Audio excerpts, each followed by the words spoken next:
Hello student, তোমরা কেমন আছো? আশা করি তোমরা সকলেই ভালো আছো।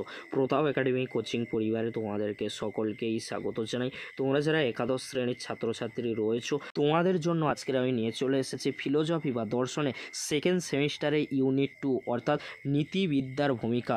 এখানে কিন্তু দুটি পার্ট রয়েছে, ভারতীয় নীতিবিদ্যা রয়েছে, পাশ্চাত্য নীতিবিদ্যা রয়েছে। আজকের এই ভিডিওতে ভারতীয় নীতিবিদ্যা থেকে গুরুত্বপূর্ণ 10টি প্রশ্ন উইথ উত্তর কিন্তু আলোচনা করে দেব। তোমাদেরকে বলে রাখি, এটি কিন্তু পার্ট 1-এর ভিডিও। পরবর্তী পার্টের ভিডিও অর্থাৎ ভারতীয় নীতিবিদ্যা পাশ্চাত্য বিদ্যা থেকে পেতে অবশ্যই তোমরা তোমাদের সকলের প্রিয় চ্যানেল প্রতাপ একাডেমি কোচিং চ্যানেলটি সাবস্ক্রাইব করে রাখো এরকমই ভিডিওগুলি সবার আগে পাওয়ার জন্য।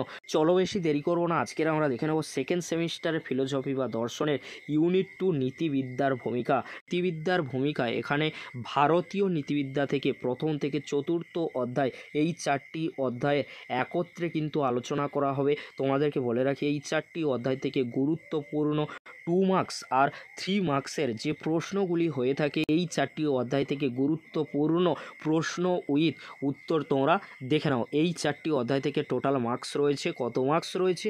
8 মার্কস কিন্তু রয়েছে। 8 মার্কস কমন পেতে অবশ্যই তোমাদেরকে কয়েকটি পার্টের ভিডিও আমি দেব, অবশ্যই তোমরা ভিডিওগুলি এন্ড পর্যন্ত দেখবে।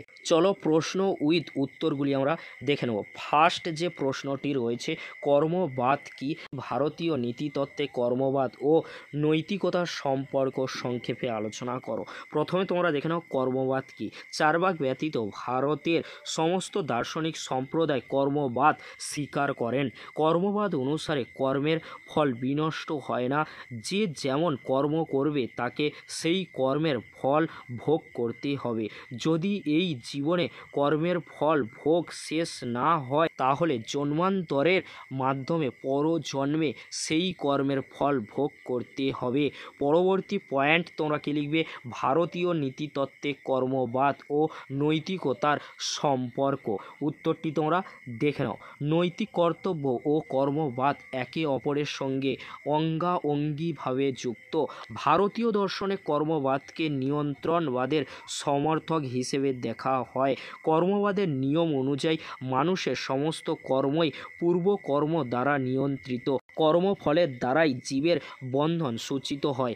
জীবকে নিজের চেষ্টার দ্বারাই সেই কর্মফলকে ক্ষয় করতে হবে এবং মোক্ষের পথে এগিয়ে যেতে হবে। এর জন্যই প্রয়োজন নৈতিকতার বা নৈতিক জীবনযাত্রার। নৈতিক জীবনযাত্রার ফলে মানুষের কর্মের বন্ধন শিথিল হয়। নৈতিকতার আদর্শে অনুপ্রাণিত হয়েই ব্যক্তি উদাসীনতাকে ত্যাগ করে এবং মুক্তির পথে অগ্রসর হয়। এবারে তোমরা দেখে নাও পরবর্তী যে প্রশ্নটি রয়েছে, বেদ হলো ভারতীয় নীতিবিদ্যার আকর গ্রন্থ, ব্যাখ্যা করো। উত্তরগুলি তোমরা দেখে নাও, আমি আর আলোচনা করছি না, কারণ আলোচনা করলে ভিডিওটি অনেকটাই লং হয়ে যাবে। কারণ উত্তরগুলি একটু বড় রয়েছে, তোমরা ভালো করে দেখে নিও, আমি আলোচনা করছি না। পরবর্তী প্রশ্ন উইথ উত্তর কি রয়েছে তোমরা দেখে নাও। ভারতীয় নীতিবিদ্যার লক্ষ্য কি? উত্তরটি তোমরা দেখে নাও, উত্তরটি তোমরা ভালো করে দেখে নাও। পরবর্তী যে প্রশ্নটি রয়েছে তোমরা দেখে নাও, ভারতীয় নীতিবিদ্যার আলোচ্য বিষয় কি তা ব্যাখ্যা করো। খুবই গুরুত্বপূর্ণ, যেমন রয়েছে পুরুষার্থ, রয়েছে নিষ্কাম কর্ম যোগ কিন্তু রয়েছে।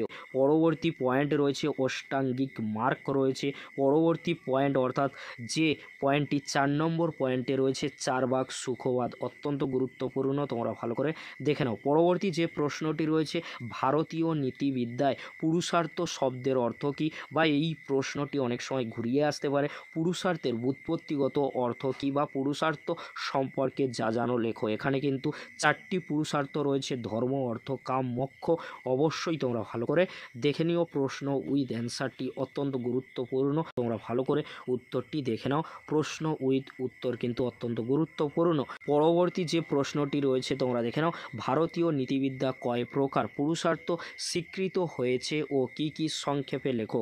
উত্তরটি তোমরা দেখে নাও। 1 নম্বর পয়েন্ট রয়েছে ধর্ম রয়েছে, 2 নম্বর পয়েন্ট রয়েছে অর্থ, তোমরা সকলেই জানো। পরবর্তী পয়েন্ট রয়েছে কাম, কাম সম্পর্কে কি বলা হয়েছে তোমরা দেখে নাও। মোক্ষ, মোক্ষ সম্পর্কে কি বলা হয়েছে না মোক্ষ লাভে সমস্ত দুঃখের ঐকান্তিক ও আত্যন্তিক নিবৃত্তি কিন্তু হয়। আর এই মোক্ষ লক্ষ্যই পরম পুরুষার্থ, যা পেলে মানুষ আর কিছু চায় না। পরবর্তী প্রশ্ন কি রয়েছে তোমরা দেখে নাও, কাম্য বস্তু কি? কাম্য বস্তুকে কিভাবে লাভ করা যায়? উত্তরটি তোমরা দেখে নাও। কাম্য বস্তু কি তোমরা প্রথমে দেখে নাও। পরবর্তী পেরায় রয়েছে কাম্য বস্তু লাভের উপায়, তোমরা ভালো করে দেখে নাও। পরবর্তী প্রশ্ন কি রয়েছে তোমরা দেখে নাও, ত্রিবর্গ ও চতুর্বর্গ পুরুষার্থ কি? এখান থেকে তোমরা খুব সহজেই দেখে নিতে পারছো। এই যে প্যারাটি রয়েছে অপরদিকে, এখানে কিন্তু চতুর্বর্গ সম্পর্কে রয়েছে, তোমরা ভালো করে দেখে নাও। পরবর্তী প্রশ্ন কি রয়েছে তোমরা দেখে নাও, পুরুষার্থকে কেন সাধ্য বলা হয়? সমাজ জীবনে ধর্মের প্রয়োজনীয়তা কি? উত্তরটি তোমরা ভালো করে দেখে নাও, আমি আলোচনা করছি না। পরবর্তী যে প্রশ্নটি রয়েছে, অর্থাৎ আজকের এই পার্টের ভিডিওর লাস্ট যে প্রশ্নটি রাখা হয়েছে, ধর্মকে পরত মূল্যবান পুরুষার্থ বলা হয় কেন? পুরুষার্থের তালিকায় ধর্মের উল্লেখ প্রথমে করা হয় কেন? উত্তরটি তোমরা দেখে নাও। এই ছিল আজকের আলোচনা। যদি ভিডিওটি হেল্পফুল হয়ে থাকে অবশ্যই ফ্রেন্ডদের কাছে বেশি বেশি করে শেয়ার করে দিও। আজকের এতটুকু, পরবর্তীতে তোমাদের জন্য খুব তাড়াতাড়ি পরবর্তী পার্টের ভিডিওগুলি নিয়ে হাজির হব। যেহেতু তোমাদের পরীক্ষা সামনেই রয়েছে, তাই চিন্তা করার কোনো বিষয় নেই। তোমরা মডেল প্রশ্নপত্র, ইম্পর্টেন্ট প্রশ্নপত্রগুলি রেডি করতে থাকো, অবশ্যই তোমরা সেখান থেকে কমন পেয়ে যাবে। আর নোটস ভিত্তিক আলোচনা পেতে অবশ্যই চ্যানেলটি সাবস্ক্রাইব করে রাখো। ভিডিওটি দেখার জন্য তোমাদেরকে অসংখ্য ধন্যবাদ।